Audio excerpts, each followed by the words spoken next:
you is no lie. His legend will live on, just like the catcher in the rye. His word will be shared in every classroom. Kids will be wearing a Jeremy costume. He has been a Jets fan for over 40 years. So far they have left him drowning in tears. All brakes and no gas. That went as well as looking at green beans ass. Pizza is the weakness from this chaotic storm. That or Frankie, who used to bring the calm. Not on Thursdays. With O'Leary he will tell that dude named Hennessy to go to hell. Reacting to the games on green beans, Jets fan. Nick Shine and Dano screaming Jeremy is the man. From Jake Asman to Gunny to Jets talk 24/7. A New York Jets championship will be pure heaven. Deli, cheesesteak, and Southern barbecue. Jeremy and his brothers on Brooklyn Brothers Food Review.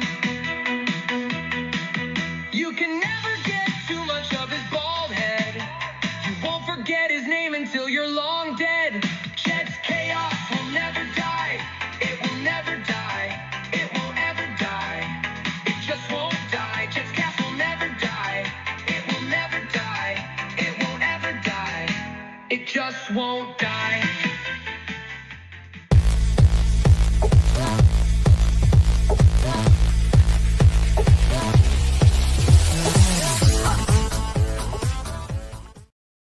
Hello, this is Jets Chaos. I am Jeremy, and it's been a while, but I'm back. Happy New Year, everybody. Welcome to, is it too late for that? Larry David would probably come in and say, January 6th, maybe a little too late for the Happy New Year's. But here I am, first live video, I think, of the new year. So Happy New Year. Look, we got a lot of problems in the world of the Jets, and you know, and I think that it is at some point time to ask the question, what now? What do we do? I want to say hello to some people. It's my niece, Leah. It's good to see you. And as always, it's always good to see Todd. Loves to be first. So we saw Monday come and go, and just like as expected, Aaron Glenn is still the head coach of the New York Jets. There was some speculation. There was some people that thought, man, that last month of the season was so bad that maybe Woody Johnson will have said, you know what? I've had it. I've seen enough. I think the reality of what we have seen is that they were clearly tanking. I'm not saying it should have been that bad. I'm not defending Aaron Glenn and the job he did this year, but they were clearly tanking as much as you can tank. They they were using a quarterback who clearly wasn't competent and able to be a quarterback in the NFL, at least not now.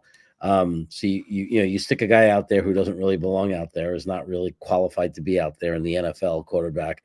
Things are not going to look good. And then on the other side of the ball, the defense, there's a lot of guys I never even heard of. And I don't know what the game plans were by that time.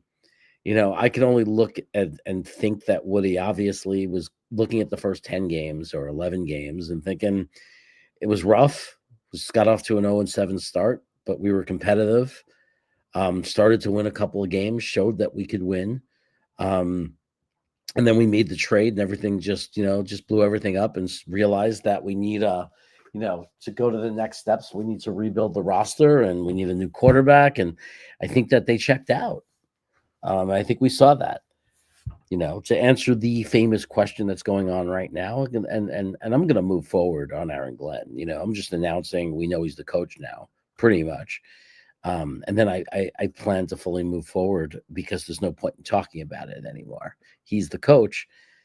But I do want to say that, after we made those trades and we did all that, the team wasn't the same team the last 7 games than they were the 10 games. He didn't just suddenly forget how to coach. He didn't suddenly forget how to scheme or plan or do anything like that. Not that he was doing a great job in the beginning, but it wasn't as historically bad during those first 10 games. Now, to answer the question of what did he do to deserve to stay, I guess he getting hired. The only way I can answer that question is, what did he do to deserve to stay? He got hired. And when you get hired and you take over a mess, which is definitely what it was, you can't argue otherwise. He made an evaluation in the middle. He switched gears, he made a U-turn, and he said, I can't do it with this roster. Because this roster's played out. This is, we thought there was a core here we could build around and quickly win some games, and he was wrong. Clearly wrong. He thought he could bring Justin Fields in and give him a system that would suit him, and they would be able to, he would be able to manage the games, and they were wrong. So there's nothing on his resume as an NFL head coach that says this is why I would bring him back. At the end of the day, they're letting him see they're letting him go through the rebuild. And I would imagine that what Woody Johnson, like, if you asked him why, it would be the same reason why he hired him. He believes in him. He thinks and believes that this is the guy, and that the guy made a decision that the roster wasn't any good and that they need to do it with a different roster and they need to rebuild the roster. The odds are, I mean, we could point to statistics and say, statistically speaking, the odds are he's going to fail. The odds are that there'll be a new quarterback. I mean, and it won't be good enough, and he'll get fired. And historically, that's what it looks like. What would happen? But once in a while, a guy comes along, has a terrible first season, and shows some improvement or growth in his second year, and then it leads to more. It's not like the only successful coaches ever in the history of football came in year one were good. Like, that's not the true story. Am I defending Aaron Glenn? No. Do I think he did a good job? No. Can I list reasons why you'd want to hire him? No. I can only give the answer of, well, obviously, when they hired him, they believed in him enough to give him 2 years. And that's just, again, not a defense. It's just answering a question. Like, my opinion of why. Why would you keep Aaron Glenn? That's my opinion of why. That's my explanation of why I think they kept him. And I could sit here and be angry about it. There's some 3-year-olds that are gonna that do 15 posts a day about fire him. Why aren't you firing him? He's the worst. And they're giving all kinds of videos of people saying he's the worst, and fire him. The reason I don't do that is I don't think I don't think anybody's wrong to have the opinion of wanting him fired and wishing that they would bring in another coach. I don't think that's a wrong opinion. I just think it's a little, emotionally disturbed to sit there and obsess over it when they're clearly not doing it. I think it's time to shift gears and start looking at the future. Again, if Aaron Glenn stinks next year, that will take care of itself and he will eventually be fired. If he turns it around and shows great growth, then he will not be fired and he might be the coach of the future. We will find out. But nothing we say or do and cry about it or scream about it's going to change that fact. So we may as well start thinking about the Jets moving forward. What now? And what now is we should be shifting our attention to Muji, the GM, because he's the one that manages the scouting team, the personnel department. And right now, they're going to be very busy looking at lots of really good players because we have the biggest draft purse. Like, we have the biggest purse as any team in the NFL. We have the first pick, the 16th pick, the 33rd pick, which is kind of a first round. But it's like the end of the first round. The Super Bowl winner is going to pick 32nd. We're going to pick 33rd. If they don't take the guy we wanted, it's the same thing as if we had 3 first-round picks, in a sense. And then we got like the 45th pick or something from Dallas, right? So you have 4 picks that are in the top 45. One of them is the number 2 pick, and another is the number 16 pick. It's just insane. And then you have this 33rd pick. So it's insane. This is why we have to sort of move forward and start thinking about what are we going to do, because we have the opportunity to add 4 players that could be day one starters. We have the opportunity to possibly select 2 premier players. And of course, you could draft a premier player in the 5th round that ends up being elite. I'm just saying, in likelihood and statistically, the first pick and the 16th pick, there are going to be some very special prospects. And then at 33 and 45, there's going to be very good players with an upside that could be very good starters, right? And then sometimes everybody missed it and gets it wrong. You pick a guy, 45th in the draft, and he ends up being the best, a superstar, an all-pro, a Hall of Famer. Happens, right? Tom Brady, 6th-round pick. So there's always that randomness also. But I think the expectations of a GM is when you have the first pick and the 16th pick, the second pick and the 16th pick, that they're going to be very good NFL players, like stars. And if you can't do that, then you can't be a GM in this league. So this is going to be a big test for him. And that's why we have to shift our attention to him. We'll take some comments now. Christopher Merkovich says, much like major corporations were governments, they don't care what people think. They're going to still going to do what they're going to want to do. Yeah. I mean, some people think you could influence Woody, but the truth is you really can't, because as much as people pretend that you can, because the truth is we saw Robert Saleh for 4 years and people were calling for his head after 2, right? So yeah, he's going to do what he wants to do. It's well said. Who would you replace Glenn with is a good question. There is 6 other teams looking for head coaches, so there's a lot of competition for head coaches. Some would argue that we have all this good draft capital that you could attract someone good. The problem is it's not a good year for quarterbacks, because if Dante Moore doesn't declare, this is a 1 quarterback draft, which makes the Jets' second pick as far as quarterback not very good. And I don't think that it's your draft picks, the amount of picks you have, that attract head coaches. I think it's, if there was 2 elite quarterback prospects, if this was the year where Drake May and Daniels and Caleb Williams, like we're all in the draft, that would be really attractive. But you're competing against 6 other, there's 6 teams looking for coaches. There's a lot of people that would consider those other teams a much better situation than the Jets. I don't know if I agree with that personally. I know it's the truth that people don't like. It's the reality is people have not wanted to and do not want to come here. I could sell it though. Like if I was the salesperson going out there trying to convince coaches to interview for the job, I could sell it. I could sell our story, but that's not reality, right? So who would you replace it with him is a good question. I wanted Brian Flores all along last year, like after Vrabel. I wanted Vrabel, Flores, and we didn't do it. And Brian Flores is still out there, and he's being talked about as a candidate for other teams. But I felt that he could have been the guy because he took over a Miami roster that was maybe one of the worst rosters I've ever seen going into a football season. Check it out. Look at the year. Look at their roster. It was terrible. And he was respectable. And then by the next year, had them winning 2 winning seasons as he was building up a roster that didn't have a quarterback. Tua was a young Tua. That was his quarterback. Fitzpatrick, I think. I mean, like an old Fitzpatrick. So, in my opinion, that was my guy. But you can't take a defensive-minded coach. I think I'd have to say I would love to find a brilliant offensive-minded coach.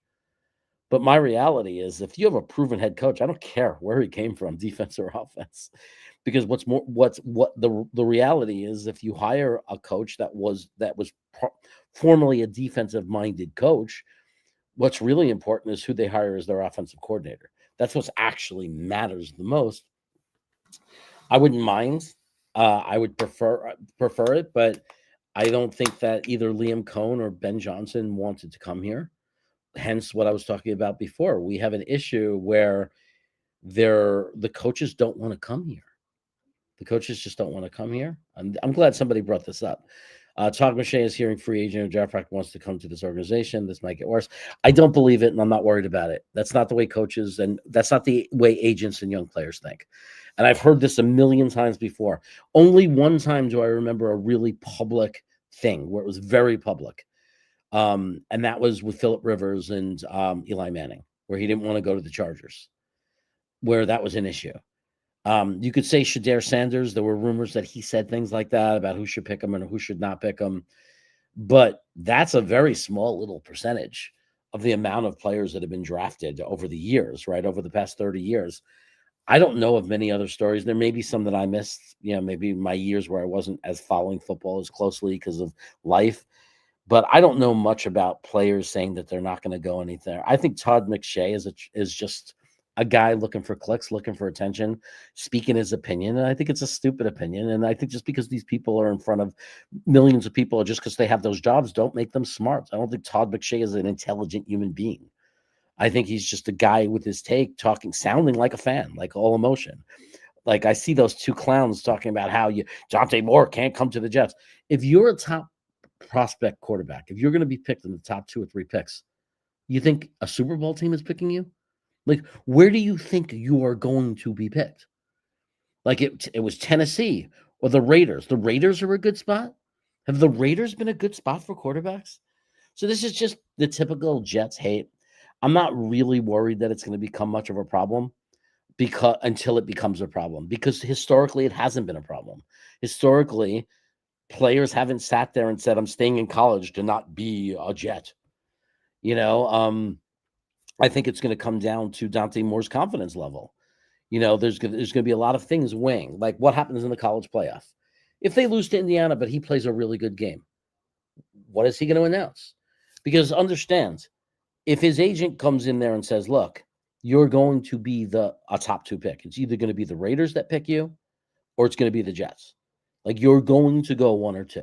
Like if they believe that, they send the feelers out there, they know, like they project. It's not 100%, but they project. So if he's projected to be the number 2 pick, that's $45 million guaranteed. All first round guys get guaranteed contracts now, the full 4 years, full guarantee, right? That's the way it's done now. Nobody even argues it. That's even seeped into the second round. So it's $45 million guaranteed. That's what you're getting. So is there NIL money? Is there money there if you stay in college? Sure. What is it going to be at most? 10 million? Now, some people say, well, he's going to think about the second contract in the NFL. That's pretty some far ahead thinking to sit there and gamble that I'm going to stay in college. I'm going to risk what you saw what happened to Drew Aller.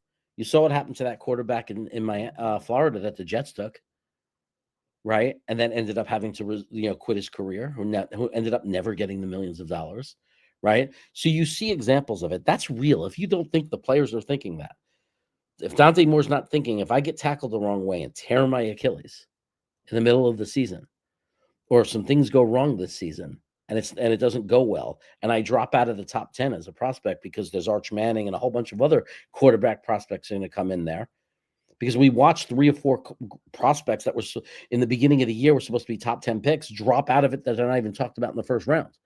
We saw it happen. The kid from Clemson, Lenora Sellers in the beginning had all this hype, right? Drew Aller, right? We watched how now Drew Aller might not get drafted. He's looking to be an undrafted free agent. Some people are saying, I don't think that'll hold up. I think he'll end up get drafted. But the point is, you're risking a lot. People are acting like, yeah, but you'll make so much more. You'll get this one. No, it's $45 million. That's generational wealth for a guy. I don't think the guy's family's rich, right? Imagine your family. Imagine that thought of generational wealth. It's $45 million. And if you believe in yourself, you're thinking, yeah, the Jets are in a good situation, but is that true? Is Todd McShay looking at the Jets offensive line? That's pretty good. They have Garrett Wilson. They have Mason Taylor. They have 1 million draft picks after you to bring in more weapons. Is it such a bad situation? Tennessee wasn't a worse situation for Ward. I think Tennessee was a worse situation. Like there are plenty of bad situations and there are good situations. But the point is when you're a top 3 pick quarterback, you're probably going into a bad situation. What does he know about next year? Who's going to pick him next year? He doesn't know where he's going to go. Let's say Cleveland takes him next year. Let's say Shedeur Sanders stinks and they don't do anything at quarterback, and Watson's in that last year of a contract they can't wait to get out of. Let's say Cleveland stinks next year and they take you. You'd rather go to Cleveland? They have a good track record. They just fired Stefanski. Who's going to be their new coach? So, I mean, you could sit there. It just doesn't make sense to me. No, I'm not worried about it. But if it becomes a problem, then it's a problem. So I'm not saying it can't happen that it's a problem that a quarterback doesn't want to come here or a player doesn't want to come here, but I'm not going to worry about it. I'm not going to be concerned about it because a lot of this is just talk, and it's the same talk. I've heard this talk over the years multiple times in multiple cycles, and it's never come to pass. When we get the guy, they're always happy to be here, or at least they say they are. OC runs the offense anyway. Glenn has little to do with it. Offensive plays are called. Yeah, Glenn has nothing to do with who the quarterback. Glenn doesn't impact the quarterback. They do have to get a coach, though. They do have to get a quarterback coach. I would say that. That's my opinion. If it's if it's 4th and 2, Glenn make the call. It's a 60 for Glenn make the call. But 95% of the call. But yeah, I'm not. Yeah, no, I'm hearing you. I just don't think that. I think that I don't know how much the player thinks about it. I think their dream. I think Dante Moore is going to make a calculated risk or not. He's going to say, "I'm taking the guaranteed 45 million." He's going to say, I'm either taking the guaranteed risk at 45 million, or I'm going to, or the money and less risk, or I'm going to take $10 million, have pretty good money, trust myself, trust I don't get hurt, hope everything works out, and hope that I randomly get picked by a better team. You know what I mean? Like, there's no guarantee of that. You don't know who's going to pick you. So that's why I think it's kind of nonsense, and I'm really big on, I'm really big on agreeing with this, that, like, the formula for us to turn this around and turn this organization around is you need a coach and you need a quarterback. I think Estrand, I'm not feeling great about him, but I'm not convinced Estrand is impossible. It's impossible that he's not a good offensive coordinator. We're just, he's in a situation where we just didn't have the quarterback. And again, I think, like Billy says, I'm not going to think of Aaron Glenn, as the connector to the quarterback. I think what's going to be important is that we have the right staff for a quarterback. And they said they were going to make changes to the staff, so we have to see. But if they suddenly bring in a senior quarterback coach or an experienced quarterback coach with a good resume, I just, then I think it's a wait and see kind of game. But Black Betty, we could draft a quarterback, and the first year could be really rough. We have a good offensive line, so it's not like they're going to get killed. It's not like they're going to be sacked 80 times or get killed or destroyed. They just might not have success because they don't have the right coach. They might not be developed well, but that's 1 year. What if you fire Aaron Glenn? You still have that quarterback who's pretty popular, and people say, man, if they can get a coach that can develop them, suddenly we might become an attractive spot for a coach because we have the quarterback. And I think if a quarterback is really good, they're going to shine even if they don't have the best coaching staff, even if it's not the best situation. I still think that they could still shine and show flashes to other future potential coaches to say, I could come in and develop that kid. Right? We saw people didn't give up on Zach Wilson. I mean, Sean Payton was like, no, he's good, and swearing that he's good. So, they didn't give up on Sam Darnold. It took forever. It took 3 different teams, right? But eventually so a guy's not ruined for life. We might waste his rookie year, right? And if nothing happens, then maybe that's when we draft him. Trade for Kyle Shanahan. I don't know if that's possible. Can we hire Pete Carroll as vice president of football operations? Why not? Why not? He built a great team in Seattle. So I don't think that's I don't think that would be a terrible move.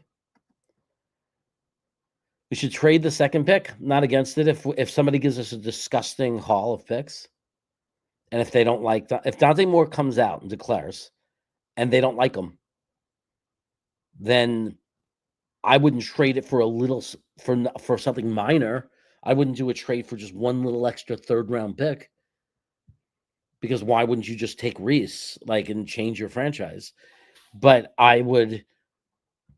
But if somebody makes us wants Dante Moore and we don't want him, or he says he didn't want to be a Jet and we don't want to get into that mess, and we decide we're going to trade the pick, if somebody makes us some stupid offer of like 3 first rounders, there's their 2nd round this year, or some craziness like that, you're not going to see me argue. To me, it's like we're rebuilding. So picks. We have a million holes. I would love a superstar player, but I also wouldn't mind just getting good players. Lots of them. Turn this roster around. I trust Moogie to pick the right quarterback. I have zero confidence in Glenn because they'll quarterback. I don't think that Glenn would be the one developing the quarterback anyway. We Jeff fans need to start a campaign and plan to build those kids. Where did the fire go? Well, he's not going to. So you could try, but I don't think he's going to do it.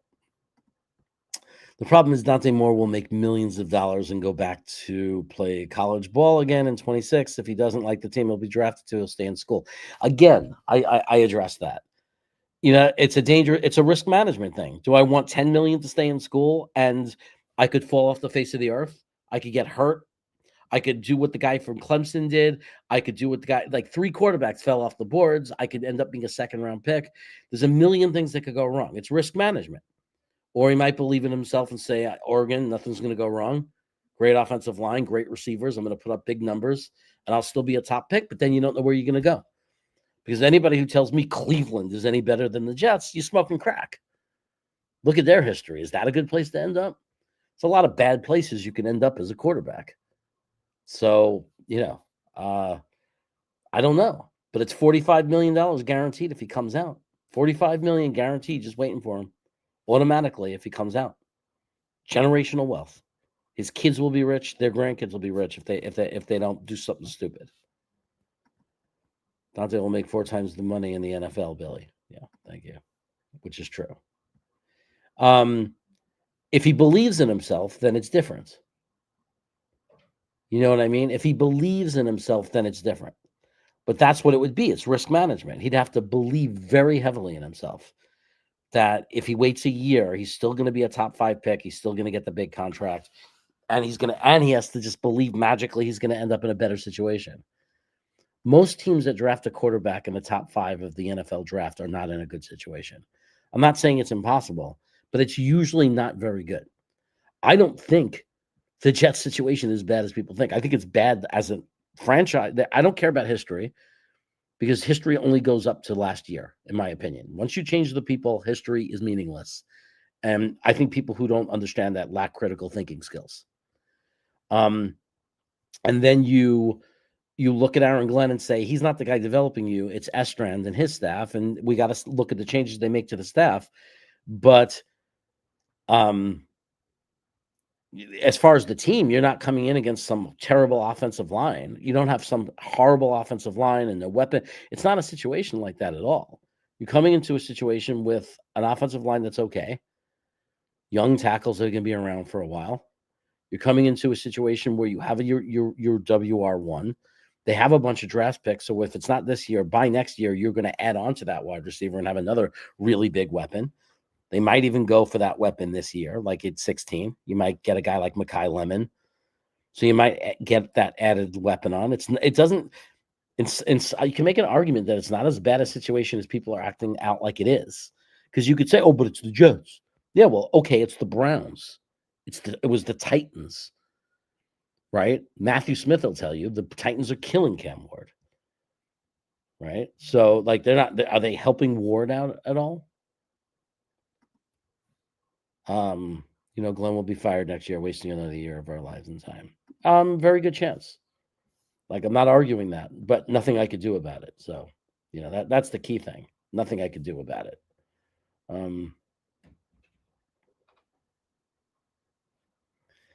Yeah, I know you're mad that it takes, the Pats got Drake May. The Bears got Caleb Williams. Yeah, I mean, if you think any of that's a coincidence, right? Oh, the 2 teams that drafted good quarterbacks. It ended up with good quarterbacks, have good quarterbacks. And that's why the coaches went there, or one of the reasons, right? So the coaches went there. Obviously, Vrabel had a lot of reasons to go to New England. He had the quarterback, and that's where his history was. And the Bears got Ben Johnson. They got the guy. They got the secret sauce from Detroit, right? We saw what he did with Goff, and now you gave him Williams, and he's, but yeah, I mean, I'm mad too. I'm not happy about it. Like, I'm with you. I'm pissed off. It takes it's not, forget about our rebuilds taking years. Our rebuilds just don't happen for the last 15 years. I mean, this run has been epically bad. We haven't been able to do anything.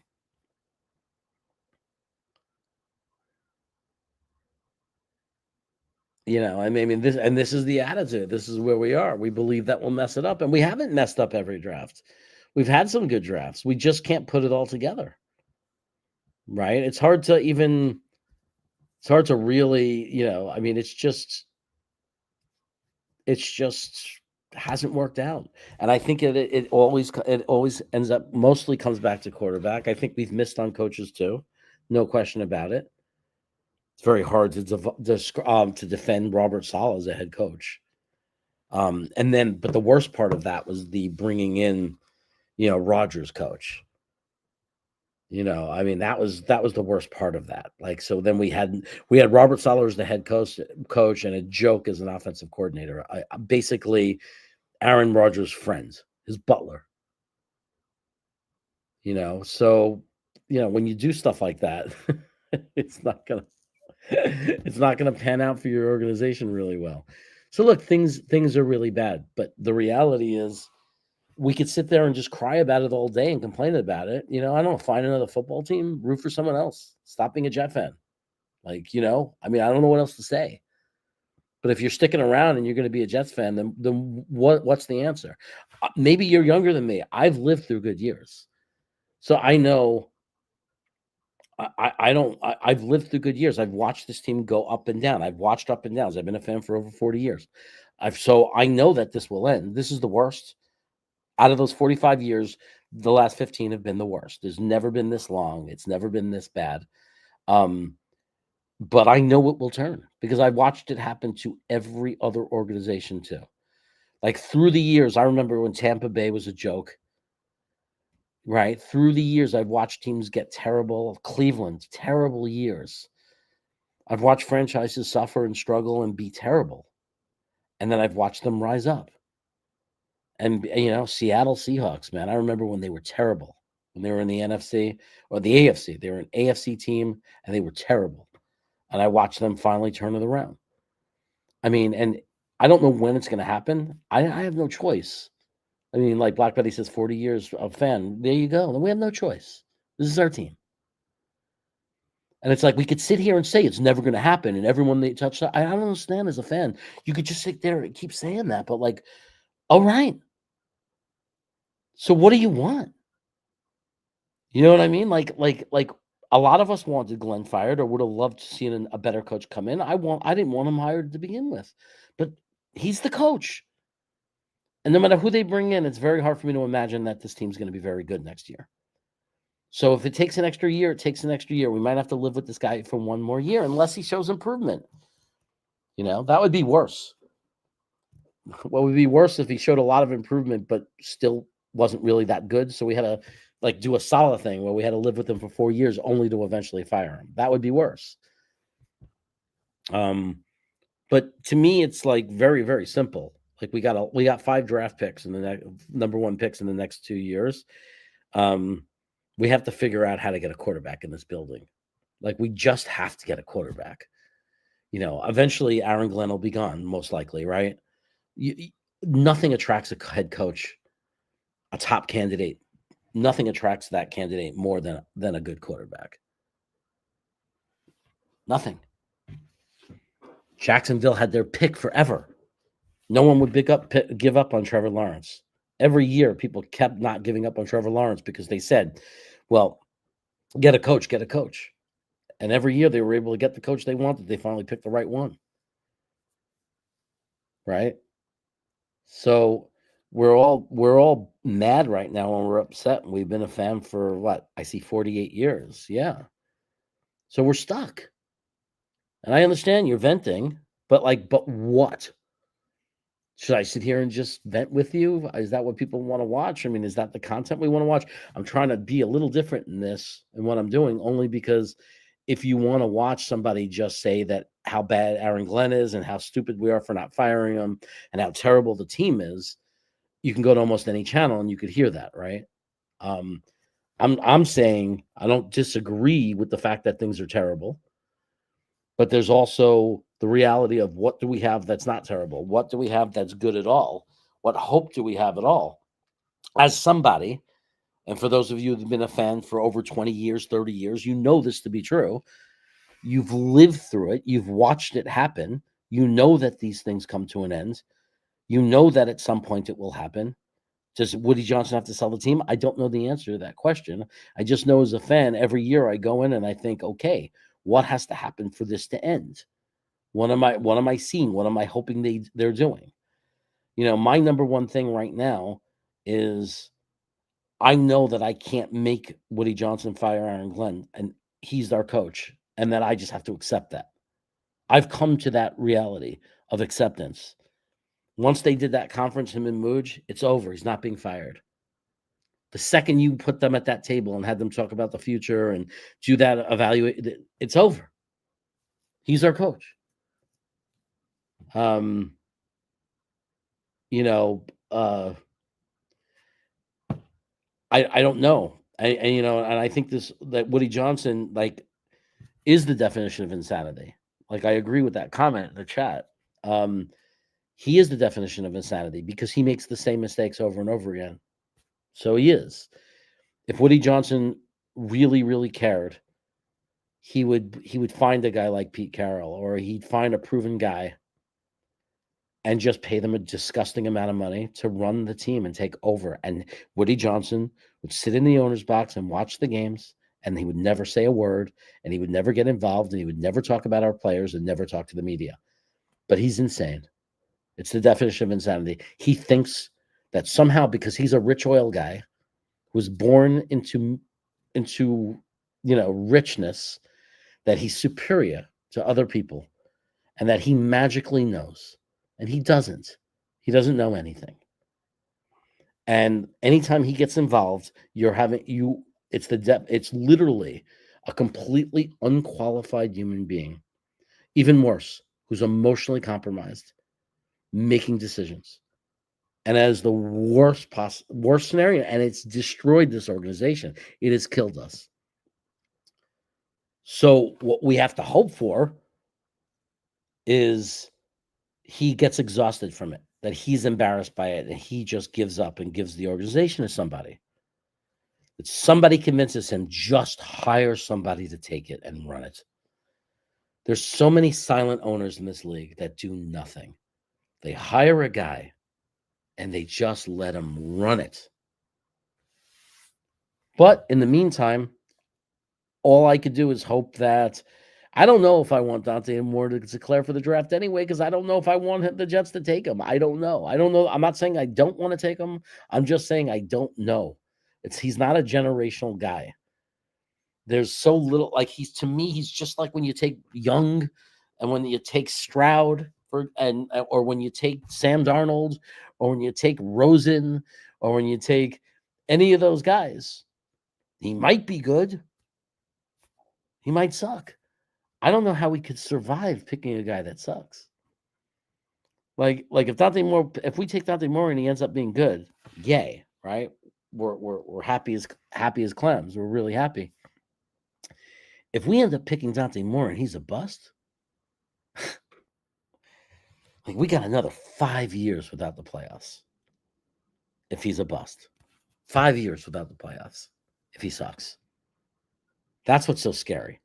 But at the same time, that didn't happen yet, and he might be good or he might not be good. He might be a Jet. He might not be a Jet. They might have to sign some bridge quarterback and pick one next year if he doesn't declare, because there's nobody to take, because Mendoza will go first for sure, right? And then there's nothing we could do about it except go to free agency and hopefully not commit ourselves to some giant contract where we're stuck, and give ourselves the flexibility, since we have 3 number ones for next year. We hopefully leave open the possibility of drafting a quarterback next year. I don't want it to come down to that, but I don't know if it might not be, it's not in our control, right?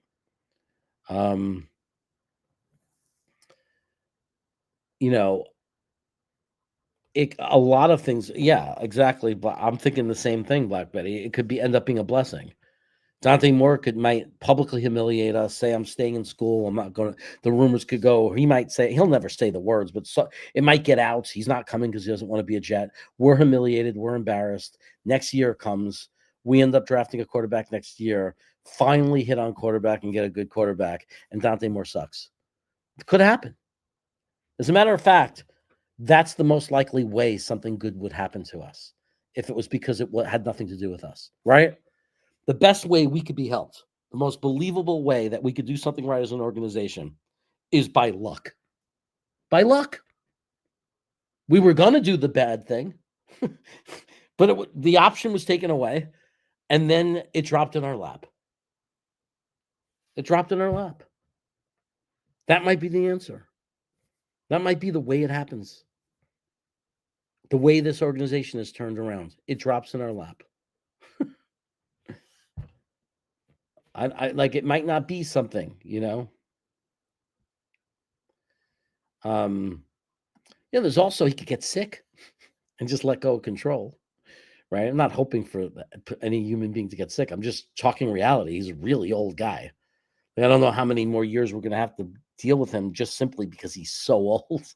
So I mean, old people, they don't have to necessarily die. Or I'm not wishing bad. I'm just saying, like old people, they start to lose it a little. They start to get sick a little bit. They start to get too weak. You know what I mean? They age. They need to start, like how many people, so many old people living in assisted living. They can't even, you get so old you can't even function anymore. You start losing your ability to function independently. So, I mean, it can't go. He's not going to live forever. Is all I'm saying. He's not going to live forever. Um, but I know. I don't know if there are good quarterbacks drafted every year. There probably are. If we look at most years, the problem is not in the first, not always the top picks, right? Like after Dante Moore, and if Moore doesn't declare him, and it's just Mendoza, right? I agree with you. Maybe it's Sawyer Robertson. Maybe everybody's wrong about Drew Aller, and he's still a good prospect. Maybe it's the Neusmeyer guy from LSU, right? The problem is we don't know which one. That's the problem. We don't know which one. One of them might be good. There might be some good quarterbacks in there. We just don't know which one. That's the problem. I don't know. I don't know what to say. Like you hope for a standout prospect, though. You know, to me, it would be, you know, uh, yeah, it'll be pure luck. It'll be pure luck. Sometimes it's not even. It's like it's not. It's yeah. Like let's say for some weird reason the Raiders decide to stay with Geno Smith and they want to wait till next year. Let's say somebody comes in and says, I want to wait till next year. My plan is I want to use that first pick to take Reese, or I'm going to trade it down and get out of that spot so I could, get a big haul and get more players, and maybe we convince them, we give them like a second round pick to swap places with them, and then they could trade that second pick down or some weird thing. I don't know. But luck happens. Like you never know. Like there might be a day where it's just we're doing what everybody expects us to do. It's just we're sitting in a spot where like next year, let's say we're the fourth pick, the draft, and we're sitting in a spot and there's a bunch of quarterbacks and there's one left by the time we pick. So we get him, and that turns out to be the best quarterback by dumb luck. But we weren't smart enough to know that. We never would have picked the guy if we had our choice, but that was the one that fell in our lap. And then he turns out to be the best one. That's how it would happen. Dumb luck. But I don't know that Mooch can't evaluate quarterbacks. I think that Justin Fields, no, I don't think you could have foreseen he was going to be that bad. I knew he wasn't the answer, but I can't imagine. I can't imagine that he would have been that anybody really understood how bad Justin Fields would be. I want to say that for one. And I don't think that messing up one or not knowing what you're doing with one guy, I don't think that automatically means forever. It means that Mooj absolutely 100% is incapable of picking the right guy. And just like you said, even a blind squirrel finds a nut. Like you don't trust him to know what he's doing. But let's say he takes a quarterback and it's for the wrong reasons and he has no idea what he's doing, but the quarterback just happens to magically be great. Right? I mean, so he also has a team of people. What if like all of his senior scouts, like something, are screaming at the top of their lungs, you have to take this guy, and he gives in and he does, and it's the right guy. So I don't know. I mean, I'm just trying to be positive, you know. Yeah, we don't know if he declared to stay in school, and it's a 50-50, but his father says that he's confident the school's going to let him come back because he was hurt for a year and that he's going to be able to extend his eligibility.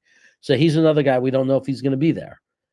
If he is there, you're not using your number 2 pick on him, right? You're not taking, is it Chambly? Chambliss? It must be Chambly, right? Like French. Chambly? Trinidad Chambly. So he wants to go back to school. He's trying to go back to school. He might get rejected. I don't think they've made a decision yet. Um, I've heard 50-50. His father denies that. I heard them say that his dad is very confident that they're going to accept him back into school. Um, you could definitely trade back a few spots, and you still don't have to use that spot to pick him. You have to feel the draft board, right? We have to see how it goes for him and how training camp goes for him. We just don't know, like because obviously you don't want to pick, you got to pick him where he's valued, right? Maybe we get him with the 16th pick. I don't know. And then you trade down and you get a whole bunch of other picks. You trade down to 8 or 9 or whatever it is, even 6, 5 or 6. You get some extra picks. You get a great player at 5 or 6. You pick this kid Chablis at 16, but you have all these other picks. So you pick a bunch of other really, the 33rd pick. You pick some really good players. We add a bunch of good players, and there's our young quarterback. But Dom C loves Chablis, so I'm not gonna like beat it. But if Dom C didn't love him and I didn't already know about him because of somebody, I would be laughing at people because he had a good game. Oh, he had one good game in college. Well, you obviously got to draft him. But Drew Aller had a lot of good games in college, but you don't want to draft him, right? So I like the kid because Dom C already had said before that game a month ago, Dom C had him as his number 2. Loved him, had him as his number 2. So, um, I love Rusty Spooner, right? But Billy, you talk about him as if every player he ever predicted would be good is good, and that he's never been wrong. I don't know that that's not true. Um, I don't know what is. I don't know. Like if I could write down every quarterback that Rusty Spooner ever loved, um, and then see how they turned out, maybe I'd put value into this. But I don't know. I don't know what his track record is. I don't know what his history is. I know that when I watch Pavia's tape, the little I haven't really went into it, and I will sometime in the next 4 weeks because now we'll have nothing to do. Um, there's a reason why nobody's talking about him, dude. Like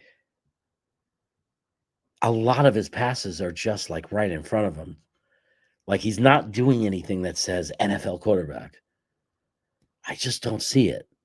He's also really small. And if you're really small, you have to be really, really special in this league to be good. There's very few guys that are 5'10" or under. Very few.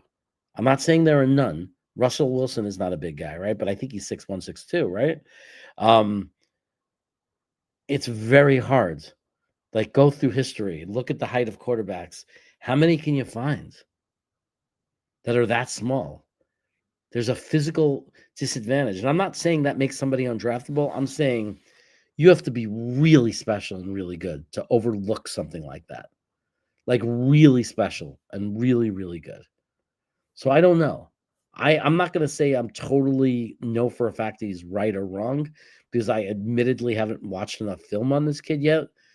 But I'm not going to get it. I can't just because Rusty Spooner says it say that Pavia is the quarterback that we should pick. I just can't.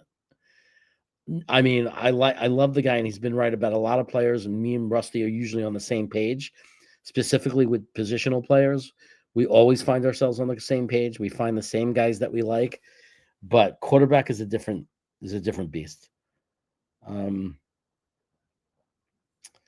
yeah, well, I really hope that if Glenn goes, that Mooj gets a chance to be the GM without Glenn and see what happens because we can't keep changing that high. Like we can't keep cleaning the front office out every 2 or 3 years. And I think that Mooj signed a lot of good contracts, and I think he made some okay moves um, that were very, very safe moves, that were not very expensive moves, low risk moves, and some of them panned out. I like the way he operates in that sense. I like the contracts that other teams are now looking at as a model to steal. The way he structured Sauce Gardner's contract, that it was even possible that we were able to trade him.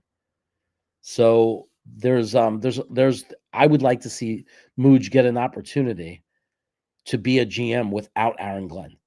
And the other thing is that they fired Aaron Glenn after next year. If he stinks and they fire him, the reality is the next coach will work for Mooj because that's usually how it goes.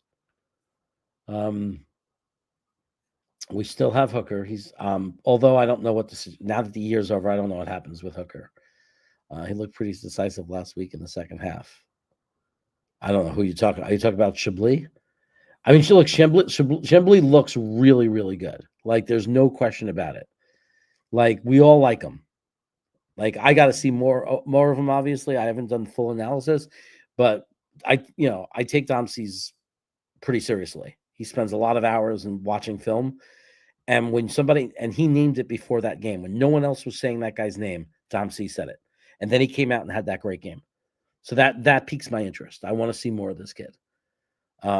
That's the whole thing, man. It's a long time till April. By the time April comes by, this Chablis guy might be a top 10 pick. He might do what Trey Lance did, right? Trey Lance came out of nowhere. Like, at this point, 4 years ago, nobody knew who he was barely, right? He just rose up, combines the whole thing. So there's a lot of there's a lot to decide. Okay. Matthew Smith was saying him. Okay, all right. So Dom C's not the only one. The great Matthew Smith, who's a moderator on my channel. How the hell did that happen? He's a moderator on my channel. I think that's so funny. Phil Adams is here. Bollocks missed the start. Oh, by the way, that's what Matthew Smith is great at doing, becoming moderators on people's channels. I think he's like a moderator on every big YouTube content provider's channel. Like, I'm the small one. I think he's like a moderator on freaking Jets X Factor, on Jake Asman. I think that every time I see Matthew Smith, he's got that little wrench next to his name. Bollocks missed the start. What's your top take? My top take is I'm just thinking about what's next for this football team. Just kind of wondering out loud. I think my top take is I believe in either order. People have argued, you said it this way or that way. I don't care which order. I believe that the best thing to focus on is coach and quarterback in either order, coach and quarterback. I think and I think that's obvious. That's why I'm amazed when I get resistance for saying it, because I think it's the most obvious, Captain Obvious thing to say in the world. But I think as an organization, you just have to focus on coach and quarterback. Like, you just have to make that happen. If you have a very good quarterback and you have a very good coach, now it's just a matter of time. Now it's just a matter of time. It's about, where are we strong on this roster? Where are we weak? And slowly but surely filling in the weak spots and getting good players. But when you have a good quarterback and you have a good coach, I cannot think of a bigger foundation than that. Good coach, good quarterback. That, to me, all the great sustainable winning franchises, that's, I go old school, and that's just the way it was. You want to be a really good, sustainable, good franchise. That's what you had. The 49ers, in the 80s and 90s, they had Walsh to Seifert, his protege or whatever. They had 12 years. They had over a decade of great coaching. And they had Montana to Steve Young. They had over a decade of great quarterback. Then the Dallas Cowboys went to Jimmy Johnson and had Troy Aikman. Troy Aikman might not be like the, John Elway or whatever you want to say, Tom Brady, but Troy Aikman was a very solid, smart quarterback. Very accurate, good quarterback with a great coach in Jimmy Johnson. And then you had Bill Parcells for the Giants. Phil Simms, not a superstar quarterback, right? But very solid, really smart, really accurate, really good leader, great coach, great team. It just works. And then there are outliers. Like, Chicago had that crazy year in 85. They didn't have a great quarterback. They had a Jim McMahon, who was a flash, great leader, a great guy and personality, making the team lead. But that was just different. The outlier was they had one of the greatest defenses in the history of the NFL. But you saw how it didn't sustain. Right? The Bears were 85, and then what happened to the Bears in 86, 87? It didn't sustain. Why? Because Ditka was a kind of like Rex Ryan, right? Like, he was good for a little bit, like when he had that roster, but he wasn't able to maintain it. Right? And he also didn't have the great quarterback. So you didn't have the sustained winning. Right? For a lot of years, the Redskins had a great coach. And when they got good quarterback play, they were good. Joe Theismann, right? Then he went away and they struggled a little. And then Doug Williams was one of those kind of outliers that came out of nowhere. Dilfer with the Ravens reminds me of the Bears, right? Like they had everything else. And then Dilfer came, almost what Sanchez almost did for us, right? If we would have gotten over that hump and gotten into the Super Bowl, that was the Mark Sanchez thing. It was everything else is amazing, right? Everything else comes together. But those are outliers, is all I'm saying. I'm not saying that you can't go to the Super Bowl without a great coach. That you could have just a good coach and not a great quarterback, and everything else on the roster could be perfect, and you can go to the Super Bowl. I'm not saying it's never a strict rule of it can't happen. There's always outliers. But when I think of sustained winning, like being the team that every year for 10 straight years gives you a chance to win the Super Bowl and wins a couple of Super Bowls, like that dream to be that team. When you think of teams like that, typically great coach, great quarterback, right? Hard to argue. Belichick, Brady, right? I mean, Kansas City, Andy Reid, Patrick Mahomes. When you have like the sustained success. Pittsburgh, when they had a quarterback, when they have Roethlisberger and you had him with Tomlin, they were in Super Bowls. When Pete Carroll was in his prime and Russell Wilson was in his prime, 2 consecutive Super Bowls, lost one, won one. But they were really good every year.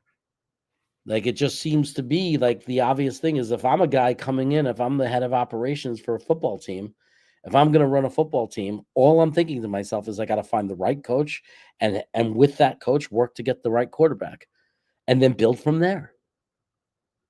I mean, the other way around it is you can go for a more temporary thing because with today's salary cap and things like that, you can only hold on to the perfect team for so long. Like if you don't have a great quarterback and you don't have a great coach, but you have an amazing roster, yeah, but you can't sign everybody. So that they're going to start to funnel out, right? Now, Philadelphia has done a great job of replenish, really good drafting, really keeping a strong roster in Philly.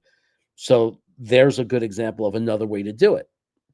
But as a Jet fan, do you have any confidence in our history we've ever sustained that? Where we're going to have such a great organization that we're going to put in like an elite roster, regardless of who's playing quarterback.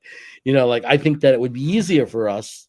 I think the easier, more common path, the simpler formula is find the great coach, get the quarterback, and then leave them alone.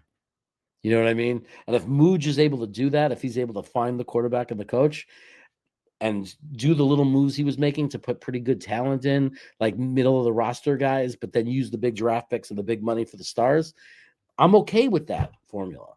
I think that formula could work. I'm getting a little message here. I have to see who this is. Hello again. They will be 10 minutes late. Oh, okay. Okay, that gives me a little bit more time to get ready. Client's going to be a little bit late. That happens in the therapy biz. They might trade up. Who might trade up? We could already take Ruben Bain if we want him. You mean we could take 33 and 16 and trade up and get Ruben Bain and a quarterback? Is that what you're talking about? I didn't even think of that possibility. What if we took 16 and 33 and traded up? That's pretty valuable asset, 33. You add that to 16, you can get into the top 10, right? You can get to 9 that way, I think. 8? I don't know if Ruben Bain is there at that point, but just an interesting thing to think about. Tony's saying no trade ups, which is how I really feel about it. At the end of the day, I really like the idea of no trade ups. So Duncan, I was an educator, as you know, but I left teaching and I left being an assistant principal to become a therapist. I am a mental health therapist, like MFT, marriage and family therapy. But I'm an associate because I switched careers. I have to earn 3,000 hours and pass the California state licensing exam. I got about a year left, 10 months, I'd say, 10 to 11 months left. And I'll have the hours to apply to take the exam. And then you take the exam and then you become a therapist. This guy, he's Italian, Sanchetti. He'll make you a good spaghetti. He'll make you a good big ziti. He's here saying good afternoon. So what's up, Mark? How you doing? I'm probably going to wrap up soon, guys. I've been here for an hour already, which is amazing to me because if it does not feel like I've been talking for an hour. But I'm going to have to get going pretty soon. I just look. I wanted to feel the temperature, and apparently, very obviously, the temper is still a lot of anger. People are really, really angry. I'm not trying to say that I'm not pissed off, and I'm more hurt than anything, upset, annoyed. We're not going to be good next year. Like, this is going to go on longer, and it sucks. But I'm not going to talk about that for the next 3 months, 4 months, 5 months, 6 months, 7 months. Like, I'm not going to just come on, go live, stream, and just be mad and be bummed. And, like, there's just no way to do that. So, and sustain, and I don't know why anybody would want to watch that. So, what I'm going to talk about is players that I like in the draft, things that I hope that they do. I'm going to follow this Dante Moore thing really carefully. Does he declare or not? If he declares, then it's going to be very interesting. I would say it's about 80% the Raiders take Mendoza, 20% they take Dante Moore. But I think that could change. So I think that a lot of you that have said you've been a fan for over 40 years will agree with me that we're in early January and that we've watched this before. And we know that the draft changes. The top 10 prospects change unless you have a generational guy. And I don't think anybody is calling Mendoza generational. So there's been surprises. So we don't know for a fact. The first piece of information that we're going to get access to is Dante Moore coming out. And that's going to be very, very big information. And then after that, it's going to be other things, But I'm not in Southern California. I'm in Central Valley. I'm in Sacramento. I lived in the Bay Area for a long time too. How did that happen? I don't know, man. In 1996, I was tired of Brooklyn. My brother lived in the Bay Area. It was a way to get out, so I flew across the country, rented a room for him for a month or two, got a job, got out of there, and was living in the Bay Area. The weather was nice. Did that for a few years, went back to New York, then went down to North Carolina, lived there for a while, went back to California because of jobs. Like, we got hired to a job, couldn't say no. So I flew back, went back to California again, went through a whole life there. I went back and forth a few times, back to New York again for my current wife, became an educator, became a teacher. Then she said we did it the wrong way. I should have flew out to you. So we went back to California where I became an assistant principal and switched careers. And here I am now, still here. And I can't even tell you for sure we're not going to end up going back to New York. We might end up back in New York at some point. We'll see. I saw something. Someone talked about being a chef. Are you a chef, Sanchetti? Oh, yeah, man. This is my third major career change. It's the third book in my trilogy, right? My first was technology, sales and marketing. My second was education. And now my third is mental health therapy. So, but I think that, yeah. So anyway, I'm assuming I see some responding to, it wasn't really safe. It's not a very safe job, but I mean, I could have gotten another one, but it wasn't safe where I was, and it wasn't good where I was. It was a lousy job, and it wasn't safe because I had a principal who was using me as a scapegoat, as a patsy for her failures. But I could totally see myself back in New York now that me and my wife are both gonna, she just passed, so she's an MFT. So an LMFT. So like when I'm an LMFT, I could see us just moving back to New York, like New Jersey, New York, or something like that. And I could see that happening. One of my stocks could take off, and then maybe I'll do both. Maybe I'll have an apartment in New York and a place in California. I am a schooled chef. I have an affinity for food and flavor profiles. You should go to my channel, Brooklyn Brothers Food Review, and watch how much I love food. I am I took professional culinary classes. Believe it or not, my first degree was an associate degree in hotel restaurant management at New York City Tech. And we had to take 3 professional cooking classes, 3 professional baking and pastry classes. We had to take a dining room French service class, and the school actually had a dining room and a kitchen. And I had to be the head chef each year, and we would invite guests in and do 5, star service, French service meals and everything like that. You know, but moved to Shirley, New York. Man, I don't know. Is it near a beach? My wife wants to be near the ocean. Jeremy, I was thinking becoming an NP in psych or women's health, but dread the thought of back to school, especially for something I enjoy, but not a passion. How do you like it so far? I love it. The way I did the school was I did Toro University online. So I never had to leave my house. It was completely all on the computer. And I quit my job to do it, like as far as the internship, so I can finish up on time. But technically, you could do the year of classes in a year, and then the second year, you could do the classes and do the internship, but you could still keep your job and only you could see 5 or 6 clients and just take a little bit longer. And then the second you get your associates, you're able to make money. So you can quit your job, work as an associate. You make a lot less, but enough to live. And then when you get your full license, that's when you can make some real money. So you can make as much as you want once you have your full license. Like, it's really up to you. How hard do you want to work to attract clients, or do you want to work directly with insurance companies? How many clients do you want to see? But you control it. You could see 35, 40 clients if you want to make more money. But hey, Mark, I learned to make I learned the 5 mother sauces, all that stuff. I once had a practical in culinary 1. You had to pick out of a hat, and I picked peas a la francais, which was the best thing you could possibly pick if you're under the pressure of having to cook a dish for a chef, for the professor, and you're being graded in a practical. The best thing you could pick is peas a la francais. It's like the easiest recipe. It's the easiest thing to follow. You know what I did to get a good grade in it? Because I knew he was going to think this is the easiest thing. I finished early. I was like on top of it, and I started helping the other chefs. And he gave me an A. He goes, it would be really hard to give you an A for peas a la francais. He goes, unless you had to do everything perfect. He goes, but you know what? You helped everybody, and that was the cool. There's your A.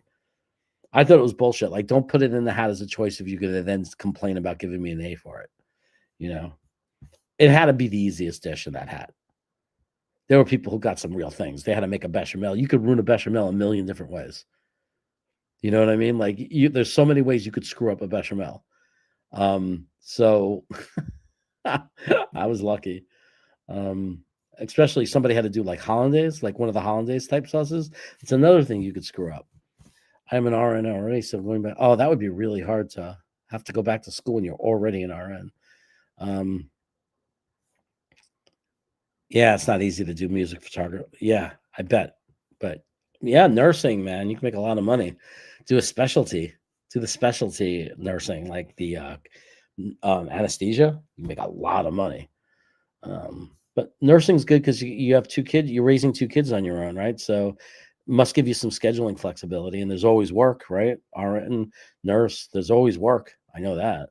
I think that, unless it changed, but as far as I knew, if that was a great field as far as guaranteeing employment, and you had schedule flexibility, which a lot of nurses have. So that's nice too.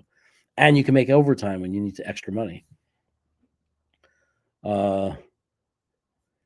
You're saying that's why our property taxes here are about $20,000 for a small house on 100 by 60 property. Wow. Are you in where's that? Wait a second. Property taxes are 20,000. That's not North Carolina. There's no way you're in North Carolina paying 20,000 property tax. See that? Yeah, I get to work whatever hours I want, depending on the job I take. Like, that's a good thing about being a therapist is you could do all telehealth. I could go to Rula I hate that company. They've lowered the value of the industry. But the reality is they pay a certain amount of money per client, and they'll give you as many clients as you want, and you give them your schedule, and you can work whatever hours you want. So, as evil, even though they're the evil empire, they still, it's as a worst case scenario kind of thing. Having that option is not, it's pretty good. It's hard to complain. Like to always know that's there if you don't find a really good company to work for. I like the company I'm with now. I just don't know if when I get my full license, I don't know if they could afford to compensate me enough. Like once you become a fully licensed therapist, I don't know if they can compete with that, the company I work with now. Anyway, that's enough of that. I've got to go. I've got to get ready for this client, even though he's going to be late. Thanks for joining. Thanks.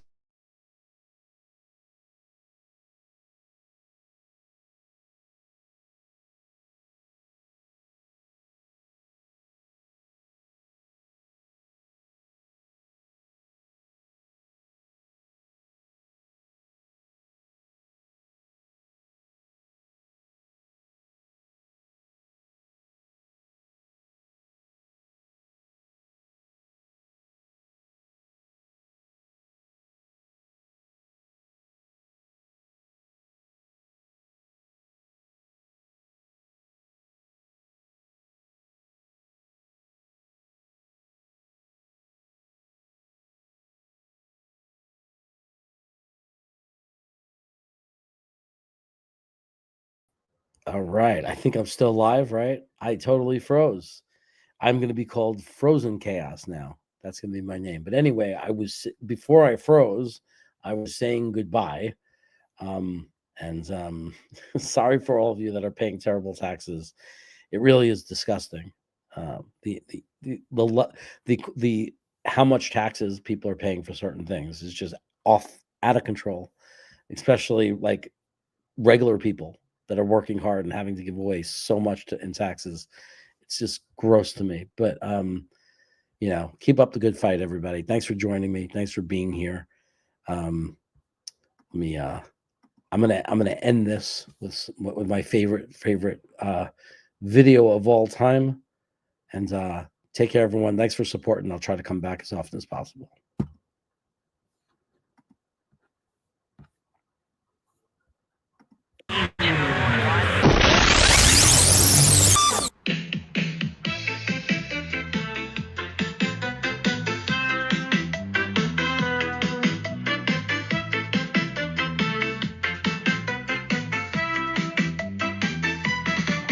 Jet's chaos will never die, and this I promise you is no lie. His legend will live on, just like the catcher in the rye. His word will be shared in every classroom. Kids will be wearing a Jeremy costume. He has been a Jets fan for over 40 years. So far they have left him drowning in tears. All brakes and no gas. That went as well as looking at green beans' ass. Pizza is the weakness from this chaotic storm. That or Frankie, who used to bring the calm, not on Thursdays. With O'Leary, he will tell that dude named Hennessy to go to hell. Reacting to the games on green beans, Jets fan. Nick Shine and Dano screaming Jeremy is the man. From Jake Asman to Gunny to Jets talk 24/7. A New York Jets championship will be pure heaven. Deli, cheesesteak, and Southern barbecue. Jeremy and his brothers on Brooklyn Brothers Food Review. You can never get too much of his bald head. You won't forget his name until you're long dead. Jets chaos will never die. It will never die. It won't ever die. It just won't die. Jets cast will never die. It will never die. It won't ever die. It just won't die.